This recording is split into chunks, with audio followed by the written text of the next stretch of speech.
Hello everybody and welcome back to Mull It Over. Today, of course, we gotta talk about the deck that absolutely dominated in GM last week, Spellmage. It won in EU and Americas and made it to the finals in APAC. There's still vigorous debate on whether or not running Deck of Lunacy is actually superior to just your regular burn damage game plan, but everybody knows that the one card you want to keep in every situation no matter what is Incanter's Flow. The earlier you play the flow, the more broken things you can do with your card draw and burn damage in the late game. When you have Flow, it's common practice to keep Arcane Intellect or Refreshing Springwater alongside it. Flow is only as good as the number of discounted cards you can actually play, so having enough draw is paramount. It used to be that Springwater was always kept even without the Flow, because it's essentially 2 cards for free. But we're seeing more and more players toss it, like Nalgidon, because every card you draw pre-Flow starts to feel clunky around the mid-game. This is especially true when you're on the play and on turn 4, if you play Springwater without having gone Flow first, you can't immediately follow up with the ideal Apexis Blast and would likely have to settle for playing minions from Font of Power as board development. I'm still a fan of solo keeping Springwater when on the coin because you have 1 extra mulligan slot for hitting Incanter's Flow, as Jarla does in the Mage Mirror. And if you hold on to the coin, you can still go Springwater into coin Apexis Blast if you draw it. But we see Shaxi toss the Springwater even on coin when he faces Priest, probably thinking it's just not good enough if it hasn't come after a Flow.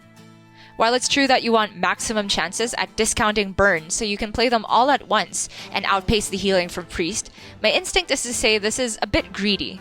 Though, to be fair, Flow is at least 10% higher than every other card in the deck when it comes to kept card win rate, and with the newly announced nerf to Springwater going to 5 mana, it may no longer be a keep at all.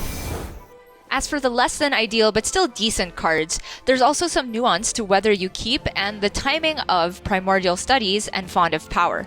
If played in the early game, both these cards fulfill the purpose of giving you board presence while you wait for your strong mid-game card draw to come online. Because of this redundancy, they're often not kept together, and because Studies has more utility with Cram Session later on, it's less prioritized as an individual keep compared to Font. However, versus Token Druid in particular, we see players like Surrender keeping Studies.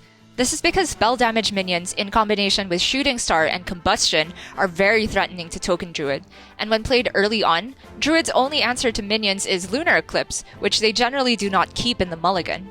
In particular, Mini Mage and Imprisoned Phoenix are tough to interact with and can be huge in combination with Cram Session.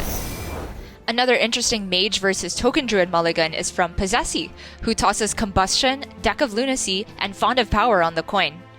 Even though Combustion is a good anti-Druid card in theory, I do agree that without Incanter's Flow, it's probably not good enough, only clearing half a Glowfly board at best. The other two involve some measure of high rolling that I do believe is necessary to win the unfavorable matchup versus Token Druid. Deck of Lunacy is a whole nother can of worms that, if you ask the likes of Jarla and Psycho, they'd probably say it's the win condition, so keep it. But it's still very reasonable for Possessi to rely on the 2 Shooting Stars and 2 Flame Strikes that he knows are in his tertiary deck, as opposed to Feast or Famine from Lunacy. The same could be said for Font of Power, which I confess I am a fan of keeping in the matchup, if only for the 41% chance to get at least one of Imprisoned Observer, Firebrand, Varden Dawngrasp, Reckless Apprentice, or Ras Frostwhisper, all of which are great in the matchup. A bit more stats on Font of Power. There are currently 32 Mage minions in Standard. 17 are 3 drops or cheaper, and 9 of those are 2 drops. So if you're wondering why Mage always gets something to play off their Font the turn after, it's because they're 64% likely to hit at least 1 2-drop. But you might be thinking, why would I want a 2-drop when that's the turn I want to play Incanter's Flow? And that's exactly where Psycho's coming from when he tosses both the Font and the Studies in the Mage Mirror. Jury's still out on whether good enough from Font is better than average for the early game, but note that Psycho is running Deck of Lunacy, which is another reason to go for a greedier mulligan.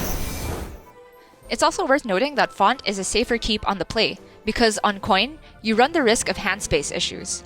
After turn 1 Font, your best possible play is still Incanter's Flow on turn 2, which means that your deck would become much more efficient than any minions from Font. If you get expensive minions, or ones that generate more cards, the Font can actually be counterintuitive to what you would rather be doing, which is drawing as many cards as possible, Lunacy version or not. That may be why we see Shaxi toss Font of Power versus Priest this time, as he's already got Flow on the coin. Speaking of, when are you actually meant to coin out Encounter's Flow versus hold it? You might be tempted to play it immediately so you discount as many cards in deck as possible, but it's kind of a moot point if all you're going to do on turn 2 is just ping anyway. So it's largely dependent on hand and matchup context. Obviously, you should coin Flow when you have the second Flow, because that'll make a lot of your ladder opponents instantly concede. Jokes aside, it's generally fine to coin Flow even with just a cram session to follow up, just to get the discounted card draw rolling immediately. In Don's case versus Token Druid, starting with Coin Flow was to give him the maximum chances to discount an AoE spell in his deck, which is crucial in the matchup. He had Studies and Font to play for turn 2, and no Flamestrike or Massive Cthulhu in hand that he might want to save the coin for, so I like coining it out here. Contrast this with RDU's decision to go for his top deck Font of Power instead of Coin Flow in the mirror.